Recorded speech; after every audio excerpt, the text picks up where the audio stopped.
viene la obsesión que yo tenía, por ejemplo, cuando estábamos metidos en el Sáhara. ¿Cómo cargabas batería?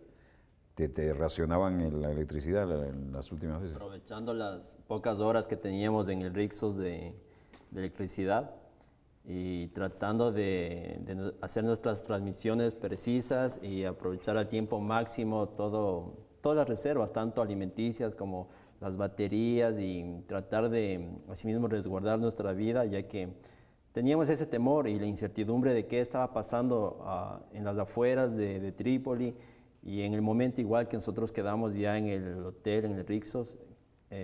Todo eso fue un proceso que de a poco igual nos iba a nosotros llevando a la incertidumbre, ¿no? Eso nos lleva a que el Rixos fue en algún momento la cárcel para ustedes, ¿no? Un poco fuerte el concepto que acabo de usar, ¿no? Pero claro, estuvieron circunscriptos allí y manu militari, ¿no? Sobre todo los últimos días, yo me imagino que con el tiempo vamos a poder comprender realmente qué es lo que pasó allí, porque incluso cuando vivíamos ese momento, sobre todo esos últimos 5 días que quedamos atrapados allí, fue muy confuso y no sabemos hasta qué punto, si realmente las fuerzas de Gaddafi decían que estaban intentando proteger a los periodistas. El hecho cierto es que había francotiradores en los alrededores del hotel. El hecho cierto es que estuvimos un día, por ejemplo, 6 horas bajo un fuego intenso, todos los periodistas en una misma zona del hotel. El hotel era prácticamente de yeso, y el único lugar que encontramos que tenía paredes sólidas, ahí nos concentramos todos los periodistas. 6 horas de tiroteo. 6 horas de intenso tiroteo, que sentíamos como los cristales del hotel ya se impactaban, se rompían. Pero hay una posibilidad también que tal vez justificaría el hecho que quedáramos encerrados ahí, y era el momento en que estaban entrando los rebeldes a Trípoli, y era tal vez la oportunidad también de tener a la prensa allí encerrada para no ver lo que estaba sucediendo en otras zonas. De hecho, las imágenes que vemos de la entrada de los rebeldes a Trípoli es de los periodistas que vienen empotrados en la fila rebelde, y por ejemplo no hay testigos de lo que estaba sucediendo en la Plaza Verde, y por eso esas imágenes que luego se comprobó que eran imágenes fabricadas, algo que desde días antes nos habían alertado. Yo en particular, yo no lo creía, no pensé que se podría llegar a ese punto de que en Qatar ya se hubiera hecho un escenario para simular la Plaza Verde, y de hecho hubo incluso denuncias. Una ciudadana española que tiene un blog, Leonor, que recibía mucha información de diferentes partes de Libia, que compartimos con ella, porque ella fue allí a Trípoli también a conocer lo que estaba pasando.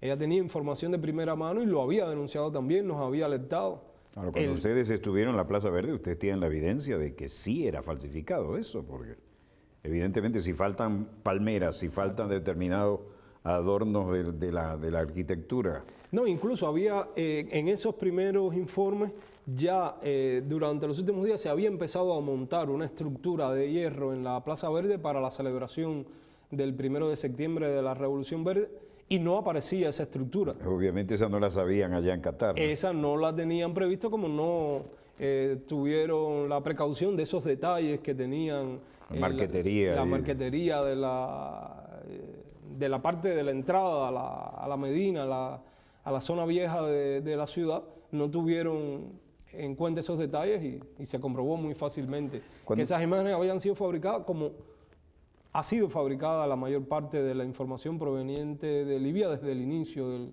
del conflicto. Los rebeldes, que lo que nos mandaban las agencias internacionales, aquí lo bautizamos la Armata Brancaleone, porque era ridículo, disparaban a lo loco, y había evidente falta de entrenamiento, incluso peligrosos errores que tú veías en cámara, y además nunca veías a qué le disparaban.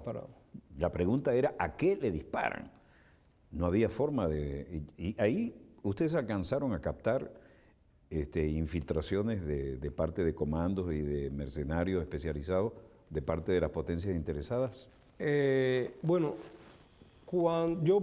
había muchos testimonios de que esto estaba ocurriendo, pero ya al final yo lo pude comprobar. Por ejemplo, cuando íbamos a salir, cuando nos interrogan, llegamos al puerto, varios grupos de rebeldes nos detienen, nos piden pasaporte, nos controlan, un caos tremendo porque no había una sola autoridad que decidiera la posibilidad de salir. Sí, no, en un caso así, cada alcabala estás a merced de lo que decida el tipo que tiene el poder ahí. Pero ya aquí ni siquiera era que transitaras de un lugar a otro, ya estábamos dentro del puerto. Ajá. Y venía uno y decía una cosa, había cierta anarquía ahí, pero ya finalmente, después que habían revisado todos los documentos, aparece otro grupo que todo indica que serían los que tal vez mayor poder tenían ahí. Y cuando nos interrogan, había un oficial, una persona de Fuerzas Especiales de Inglaterra, que es quien nos alumbra con una linterna, quien nos revisa en las manos, quien habla y habla un perfecto inglés por el físico. No era libio, no era libio esa persona.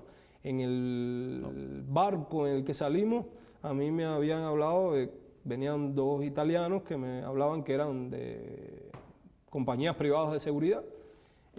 Finalmente, cuando nos ponemos a grabar en el barco, a tomar algunas imágenes para contar un poco lo que se vivía en el barco, y una de estas personas después me enseña su identificación y me dice que cuando llegáramos a Malta seríamos detenidos porque estábamos grabando en el barco.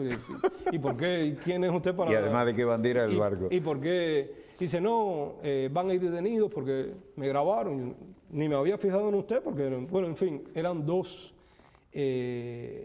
miembros de Fuerzas Especiales Italianas que estaban detenidos en cárceles de Trípoli y habían escapado ya con la entrada de los rebeldes. Nos había llamado la atención que eran los supuestos guardias de seguridad y eran las personas que más afectadas venían en el barco. O sea, su condición de salud era más difícil, se veían decaídos y evidentemente era porque comprobamos que habían salido de la cárcel, su situación tal vez no era la mejor y por eso estaban en esa condición. Y de hecho, cuando llegamos a Malta los reciben ambulancias. Después yo chequeé en la prensa de Malta que nunca se llegó a saber con exactitud quiénes eran esas personas, pero se decía que eran miembros de fuerzas especiales que estaban detenidos en Trípoli.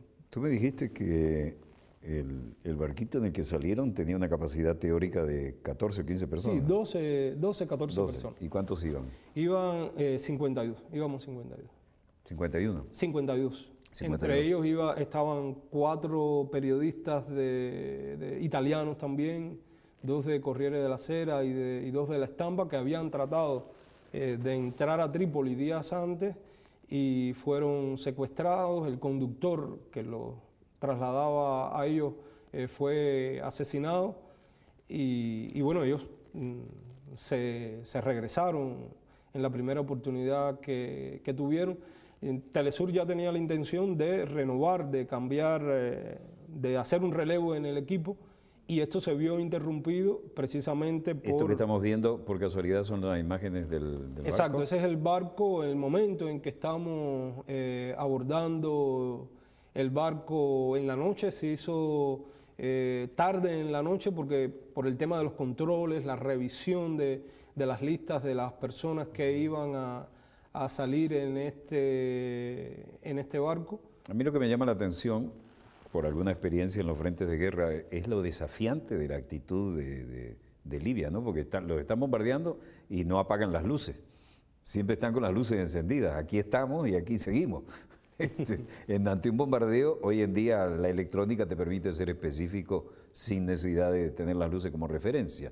Pero no las apagaban, ¿no? No había blackout. Era como un desafío, ¿no? No, y yo creo que sí, que todo el tiempo, y de hecho fueron casi ya 6 meses de bombardeo, todo el aparato militar más poderoso del mundo, incluso he comprobado que se utilizó, se empleó mucho armamento nuevo, se estuvo probando... Siempre lo usan, en cualquier oportunidad prueban armamento nuevo. Estaban probando armamento... Pero no nos constaba, es bueno que tú lo hayas dicho. Estaban probando armamento, un experto ruso hace unos días publicó detalladamente cada uno de estos armamentos, de estas armas sofisticadas que se han estado aplicando en Libia, y sin ser expertos, durante todo este tiempo nos dábamos cuenta, por ejemplo, que cada uno de los impactos de las bombas eran diferentes.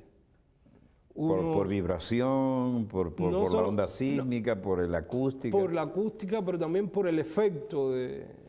Había un tipo de bomba que siempre abría un cráter, generaba una onda, una nube de Expansiva. vapor que todo lo convertía en polvo.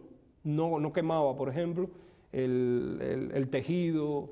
Eso lo comprobamos, por ejemplo, fue el primer tipo de explosión de misil que vimos de ese tipo fue en la casa de Seif el Araf, donde murió el hijo de Seif, Gaddafi. el hijo de Gaddafi, y tres de sus nietos, que veíamos los colchones, la ropa, las alfombras, todo estaba intacto y todo lo demás pulverizado, un polvo gris.